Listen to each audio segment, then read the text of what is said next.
The passing way বাফু এবং the Kate, এই দুটো প্রোস আমাদের একদম ভালো করে কি বললাম, রায়ান মার্টিন থেকে শুরু করে ছায়া প্রকাশনী, দরকার পড়লে দাপেন দত্ত থেকেও আমরা সলভ করব। সিনের জন্য বোঝাতে পারছি, সিনের এখানে 20টা নাম্বার আছে, তোদেরকে বারবার বলছি 20-র মধ্যে কম করে হলেও যেন 18-19 থাকে। অনেক ছেলে মেয়ে আছে যে 20-র মধ্যে 7-8 এর বেশি পায় না, তোরা দেখবি, আর তারাই কিন্তু ফেল করে যাচ্ছে। ওখানে কিন্তু মনে রাখবি যে কথাটা আজকে বললাম, এটা কিন্তু মাথার মধ্যে গেঁথে নেই, আবার ভুলে গেলে হবে না। ওই পূজার আগে আগে ঢিল দিলে হবে না। ক্লাস 10-এর প্রত্যেকটা ছেলে মেয়ে দেখেছি পূজার ঠিক আগে আগে ঢিল মারবে, আর সেই ঢিল মেরে একদম ঝাঁপ দিয়ে দিবে যে মরলাম মরলাম বাঁচলাম বাঁচলাম। আমি এর আগের দিনও বলেছি মরলাম মরলাম বাঁচলাম বাঁচলাম, এরকম মানসিকতা নয়। পূজা যখনই চলে আসবে, অক্টোবর মাস যখনই পড়ে যাবে, সেপ্টেম্বর অক্টোবর মাস, তখন পড়াটা আরো বাড়াতে হবে। আমি এখন নর্মালি 7 থেকে 8 ঘন্টা, তখন দরকার পড়লে 10 ঘন্টা পড়ো। আমি বারবার করে বলে দিচ্ছি, সময়টা কিন্তু বাড়াতে হবে। সব কিছুর সিস্টেম আছে। এখন মিনিমাম 8 ঘন্টা করে পড়তেই হবে, পড়তেই হবে বাড়িতে নিজের পড়াটা। আমি বলছি না যে আমার টিউশনের পড়াটা তোরা অ্যাড করবি না, টিউশনের পড়া অ্যাড করবি না, স্কুলের পড়া অ্যাড করবি না, তোদের পার্সোনাল যেটা পড়া, যেটা তোদের বলবো আমরা সেলফ স্টাডি বলি, এটাকে কি বলি, সেলফ স্টাডি। আমরা নিজে থেকে স্টাডি করবো, পড়াশোনা করবো। স্যার আমাদের কি বুঝিয়ে দিল, কি পড়লাম না পড়লাম ওগুলো ছাড়, ওগুলো পড়ার মধ্যে ধরবো না। আমরা সেলফ স্টাডি কতটুকু করছি।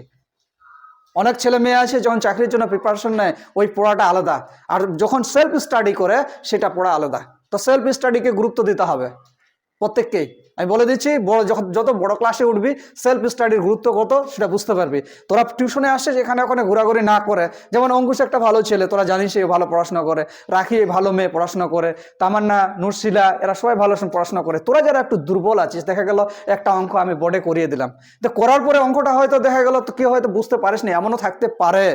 বা দেখা গেল যে 2 মাস আগে তোকে অঙ্কটা করানো হয়েছে, এখন তোরা বাড়িতে গিয়ে করতে গিয়ে ভুলে যাচ্ছিস। কেন আসে, এদেরকে বলে সলভ করে নেওয়া যাবে না? যাবে কি যাবে না?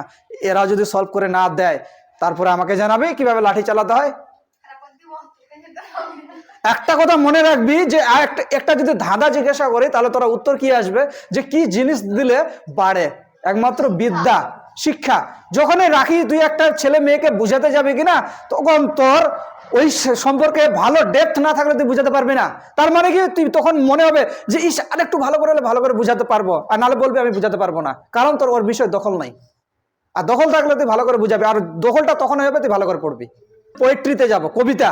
কবিতা তোদের আমি ফিভেল করিয়েছি এর আগের দিন, my own true family Ted হার্সে লেখা, ভেরি ভেরি ইম্পর্টেন্ট। এবার বাকি থাকছে কি আমাদের এক্সট্রা 2টা থাকছে বাকি। একটা হচ্ছে কি সি ফিভার, তাই না?